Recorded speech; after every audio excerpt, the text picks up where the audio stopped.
Quando faltava professores, segundo os professores da época diziam que ele dava aula em qualquer matéria.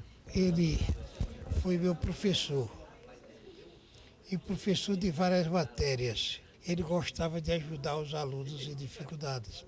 Ele ficava passeando na sala e quando via que o aluno estava em dificuldade, sempre dava uma ajudazinha para o aluno sair dessa dificuldade. Cursou filosofia e teologia. Foi ordenado sacerdote no dia 18 de setembro de 1927, na antiga Catedral de Natal, por Dom José Pereira Alves. Como ele era muito moço e se adiantou demais, teve que esperar quase 2 anos para ter a idade de se ordenar. Sem nunca ter saído de Natal, como autodidata, conseguiu um grande domínio no campo das ciências e das letras. Ele sabia inglês, francês, italiano, espanhol, russo, até russo o Padre Monte sabia, naquele tempo. Hebraico, grego, isso ele sabia tudo. Não cursou nenhuma universidade, não saiu de Natal.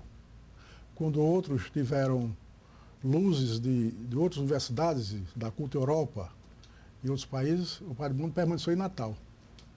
E adquiriu essa cultura proveniente da inteligência privilegiada. Na escritura tem uma palavra muito interessante que diz assim, que aquela pessoa foi ensinada por Deus.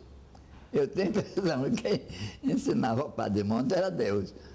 De noite, quando estava todo mundo dormindo, ensinava, porque ele não teve professor. Ele ia para a aula, findava dando aula. Ao professor dele. Os professores eram assim. Se matemática, o professor dava 3 soluções para um problema, ele ia para o quadro e dava mais 10 soluções. Inventava. Era um homem realmente excepcional. Ele foi convidado pelo Vaticano para fazer a Gregoriana de Roma, né? Mas a mãe dele pediu, ele não foi. Ele era a vida de nossa família. Se Padre Monte saísse, a nossa família se esfacelava. E ele compreendeu isto. Mas o que é que ele iria aprender em Roma? Ele já sabia tanto que não ia aprender nada. 2 anos após a ordenação de Padre Monte, Dom José Pereira Alves foi nomeado para a Diocese de Niterói, sendo substituído por Dom Marculino Esmeraldo de Souza Dantas, baiano que chegou em Natal em junho de 1929. Algumas pessoas acreditam que a mudança de bispo para Padre Monte deve ter representado, no tocante à sua vida intelectual, uma entrave, já que não havia com o mesmo a afinidade e o compartilhamento de ideias que havia entre o jovem padre e o antigo bispo. De acordo com levantamentos biográficos sobre Padre Monte, Dom Marculino sobrecarregava-o sempre com atividades que o teriam afastado dos livros, não fosse a sua perseverança. Edgar Barbosa falava, o nosso maior estilista, que ele vivia na cidade dos livros, rodeado de livros. Basta dizer que o livro dele, Fundamentos Espirituais da Castidade, a bibliografia narrada por ele, sobre mais de 300 autores estrangeiros. Então quer dizer que ele consultou mais de 300 só para esse livro? Para esse livro, Fundamentos Espirituais da Castidade. Que é não sei se é o único, mas talvez um dos únicos da Igreja Católica que trata a castidade sob o aspecto científico. Ele desejou publicar na época, e o bispo de então, Dom Marculino Dantas, achou que ele não devia publicar logo aquele livro. Porque era muito avançado para a época? Que ele era padre e escrevesse um livro sobre moral. Isso. Aí o livro, ele obedeceu ao bispo, né, e deixou de publicar o livro. A editora não publicou com medo. Era uma coisa absurda para os cientistas da época, né? Mas não foi a igreja que pediu para não publicar, assim? Não. A igreja achou que foi bom. Já pensou que todo mundo diz que castidade é impossível? E Padre Monte, cientificamente, não é com beatice não, cientificamente vai provar que é possível, viu? E que é uma coisa que engrandece e valoriza o homem. Depois, com a morte dele, a família publicou. Foi ele, não foi Dom Marculino. Ele se ofereceu a Dom Marculino para cuidar da juventude. Naquele tempo, Foi ele quem inventou o movimento de juventude. Padre Monte é então nomeado secretário-geral do bispado.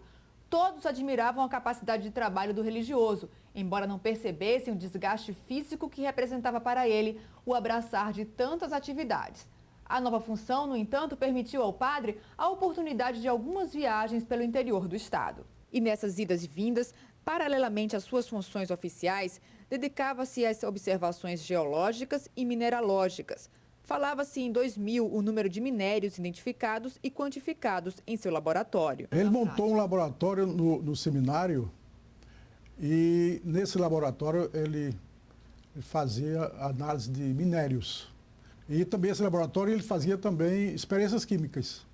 Era um laboratório de química e de mineralogia, né? E recebia amostras de outros estados, amostras, inclusive de países dos Estados Unidos, chegaram pedindo amostras. A xelita já tinha sido descoberta no Rio Grande do Norte há uns 40 anos, mas ninguém dava valor, não é? Mas por causa da guerra, a xelita se tornou um minério de muito valor. E a gente sabia xelita, mas o que era a xelita? Que o problema dele é que ele não se contentava a ver que essa pedra era xelita.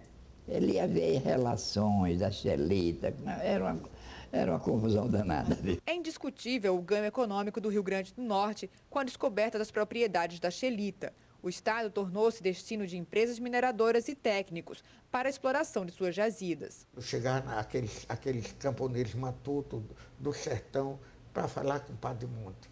Ia para lá e ele levava para o laboratório, aí eles saíam sorrindo. Tem xelita na minha terra, tem colombita na minha terra, tem ouro na minha terra. Você sabe que no Rio Grande do Norte tem ouro, não sabe?